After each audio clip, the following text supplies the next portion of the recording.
Hola, muy buenos días. El día de hoy les vamos a hablar un poco más sobre lo que es la formación cultural, lo que es cultura, identidad cultural y agrandar más los conocimientos acerca de esta formación cultural. Este equipo está conformado por Kareli Jiménez, Daniela Álvarez, Frangelín Viloria, María Ángel Fuertes, Omar Villarroel e Isabel Pantoja. Para dar inicio, es importante mencionar que la formación cultural, en donde se puede decir que la formación cultural ayuda a las personas a superar los retos culturales en los negocios y en la vida. Implica capacitar a los empleados, gerentes e individuos para que comprendan mejor otros países y culturas, además de cubrir aspectos tangibles de la cultura como lo es el idioma, el lenguaje corporal, la vestimenta, lo que se conoce como cultura explícita. También profundiza en la cultura implícita, es decir, en las cosas que no podemos percibir. Esto incluye valores culturales, normas, creencias, expectativas y percepciones.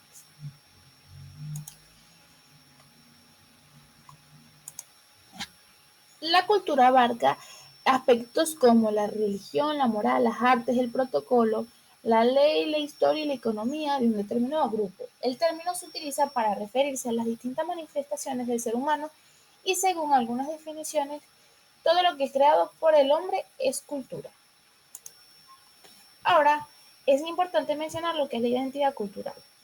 Se compone por la intelectualidad afectiva, espiritualidad, moral y trayectoria histórica que le permite a un grupo social construir su futuro satisfactorio, según la UNESCO. Y según Malano, resalta la cultura como un sistema vivo que genera cohesión grupal, modo de vivir, creación de riquezas y equilibrio territorial. La cultura conlleva ser un sistema complejo que da sentido y estructura a las personas que componen una sociedad a través de su identificación territorial, adaptando así los elementos culturales, afectivos, morales, espirituales, conductuales, así como los elementos de la comunicación, el lenguaje y patrimonios compartidos colectivamente. Esta identidad cultural parte del sentido de pertenencia, que en el lenguaje se traduce a lo que es nuestro, y un ellos. Se refiere al reforzamiento de las semejanzas junto con la identificación de las diferencias con otro grupo social. Algunos ejemplos de identidad cultural podemos mencionar que personalmente en nuestra nación, los venezolanos, somos caracterizados por ser personas trabajadoras, sociales, amigueros, bromistas, adaptativos, resilientes, cariñosos, serviciales y muy apasionados. Ahora bien, es importante mencionar lo que son aquellos activos socioculturales, los cuales son elementos materiales e inmateriales adquiridos o poseídos por territorio, que permiten dar cumplimiento a la responsabilidad social, y ellos están asociados a la identidad cultural, que pueden servir como una base para poner valor a los bienes y servicios locales. Son el resultado de la historia, las tradiciones y los esfuerzos de los habitantes de un determinado territorio. Estos activos socioculturales pueden ser tangibles o intangibles, en los cuales tangibles pueden ser ruinas prehispánicas, edificios coloniales, los paisajes. Entre estos, un ejemplo muy venezolano puede ser la casa natal del Libertador, donde podemos ver la imagen. Entre los intangibles son como conocimientos tradicionales, religión, medicina tradicional, fiestas, técnicas productivas y entre otros. Entre ellos, un ejemplo muy claro podría ser la procesión de Nuestra Divina Pastora. Ahí pueden ver la imagen. Ok, ahora hablaremos sobre los códigos identitarios. Los códigos son producidos y utilizados por la comunidad para conocer su pertenencia dentro de la cultura. Dichos códigos pueden ser normativos y valorativos, por lo que son un recurso que establecen el estilo de vida, forma de pensamiento y formas de comportarse que adopta la persona, que acentúa el sentido de pertenencia y por lo tanto pone en manifiesto las distinciones entre cada cultura. El lenguaje es un código identitario muy valioso que influye en los sentidos de identidad de la persona. Se utiliza dentro de los grupos sociales, no solo para compartir ideas, sino para identificarse entre ellos y diferenciarse del resto.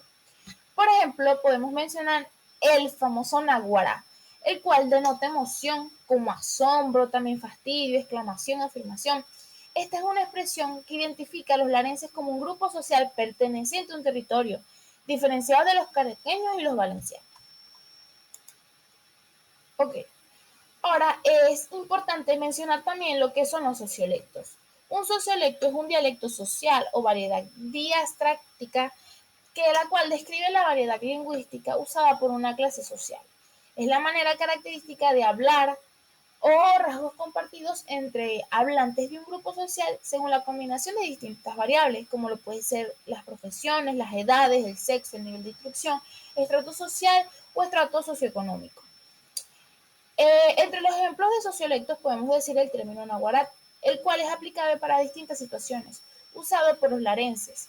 También hay otro término que es gamer, usado para referirse a un jugador profesional de videojuegos por usuarios de internet, o incluso frases como eres un balurdo, que es como una clase de falso, o dame letra, sé sincero, usado por los caraqueños. A su vez están los idiolectos, los cuales el idiolecto es la manera particular y característica de cada individuo tiene para hablar una lengua. Se manifiesta en una lección particular del léxico, de la gramática y también en palabras, frases y giros peliculares, así como en variantes de la entonación y la pronunciación.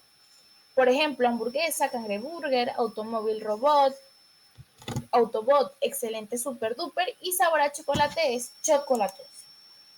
Los ideogramas son imágenes convencionales o símbolos que en la escritura de ciertas lenguas significa una palabra, morfema o frase determinado sin representar cada una de sus sílabas o fonemas. Es importante esta pregunta, ¿cuándo surgen los ideogramas? Datan del siglo XVIII a.C. Se creía que estos artículos mostraban más antiguos ejemplos de esta escritura. Lo descubrimos el Yangtze. Ha permitido demostrar que los primeros ideogramas aparecieron en China hace casi 5.000 años. Y los pictogramas, los cuales son dibujos o signos gráficos que expresan un concepto relacionado materialmente con el objetivo al que se refiere. En un principio, los símbolos dibujados o grabados del hombre prehistórico eran meros pictogramas en los que los dibujos equivalían a las palabras que denominaban. Un bisonte era un bisonte, un arco era un arco. ¿Cuál es el objetivo de estos pictogramas? Los pictogramas son una herramienta de la accesibilidad cognitiva. Esto se refiere a hacer el mundo más fácil de entender. Es muy importante saber que hay muchos tipos de pictogramas. Cada tipo de pictograma se usa de manera diferente. Aquí podemos observar más o menos qué significan los colores. El rojo es prohibición, el azul acción de mando, el amarillo es precaución, riesgo, peligro y el verde es condición de seguridad. Estos pictogramas y ideogramas tienen diferencias, se distinguen de los ideogramas en que estos son más esquemáticos, resumidos y abstractos. Los pictogramas son más concretos, también es posible considerar los pictogramas como los subconjuntos de ideogramas. Es importante también mencionar lo que es el patrimonio venezolano. El patrimonio del país está constituido por un conjunto de bienes, de valores, que pueden ser tanto de índole natural como cultural. Estos han ido pasando de generación en generación y producen a la sociedad diversos beneficios económicos, culturales, espirituales o incluso pueden constituir un elemento de identidad. Por todo ello, las sociedades están cada vez más sensibilizadas para salvaguardas y garantizar su transmisión a las futuras generaciones. El patrimonio puede ser tanto patrimonio cultural como patrimonio natural. El patrimonio cultural es el conjunto de elementos creados por la sociedad, como podemos mencionar los diálogos danzantes de Yare aquí en Venezuela. Y el patrimonio natural, el cual es aquel cuya existencia o rasgos esenciales son independientes de la intervención humana. Parque Nacional El Ávila es un claro ejemplo. Ok, ahora los patrimonios, como ya mencioné, pueden ser natural y cultural. Los naturales se quedan así, como la Gran Sabana y el Salto Ángel. Pero los culturales se dividen en tangibles e intangibles. Los intangibles son aquellos que no podemos como tocar. Y entre ellos el ejemplo es Parranda de San Pedro de Guarenas y Guatire. Y el tangible se puede dividir en los muebles y los inmuebles. Aquellos que podemos mover y aquellos que están fijos en un lugar. Como por ejemplo el 4 y en los muebles. Y el inmueble, fuente de las tolinas. Identidad venezolana. Son todos los elementos comunes que unen un pueblo, una nación, tales como el idioma, la religión, la gastronomía, folclore, música, danza y muchos otros elementos. Ese sentimiento común a todos los ciudadanos que lo conforman un país. Es lo que conocemos como identidad nacional, es decir, eso que nos representa. Esa serie de valores o costumbres pueden ser morales, religiosas, culturales, gastronómicas, sociales, territoriales. En fin, ese conjunto de elementos puede ser de diversa índole, siempre y cuando sean comunes a la sociedad. La identidad nacional tiene una serie de elementos. Si faltara alguno de ellos, ya no estaría configurada la identidad de un país. Entre los ejemplos que podemos mencionar la identidad es de historia. Todos conocemos a Simón Bolívar. El territorio, nuestro llamado territorio Venezuela. Los símbolos patrios, el escudo, la bandera y el himno. Música y danza. Nuestra música alma llanera y el joropo clásico. Símbolos naturales como el araguaney. La gastronomía, el pabellón, la yaca. La religión, el doctor José Gregorio Hernández.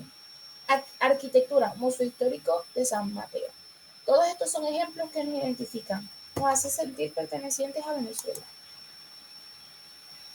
Entre los patrimonios está el tangible, el cual se puede mencionar que el patrimonio cultural tangible, o también llamado material, es aquel que se conforma por todo aquello que puede ser visto o tocado, por ejemplo, muebles, objetos arqueológicos, monumentos, edificios, así como construcciones realizadas por las sociedades de nuestros antepasados. En este entran otras categorías como patrimonio arqueológico, productos producidos antes de la invasión española, incluyendo flora, fauna, restos paleontológicos y fósiles. Artístico o histórico, pinturas, esculturas, películas y objetos de uso diario, industrial, engloba edificios, molinos, fábricas y medios de transporte. Natural, como los monumentos naturales, hábitats de especies, animales, vegetales, así como lugares de belleza excepcional. Por ejemplo, entre los ejemplos, las pinturas como la Mona Lisa, esculturas como la Estatua de Nueva York y monumentos naturales como nuestro Salto Ángel. A su vez está el patrimonio intangible, como puede ser en el caso del patrimonio cultural intangible o también llamado inmaterial, el cual engloba todas las costumbres de una sociedad, aquello que no puede ser tocado, pero sí puede ser visto, escuchado y hasta ingerido.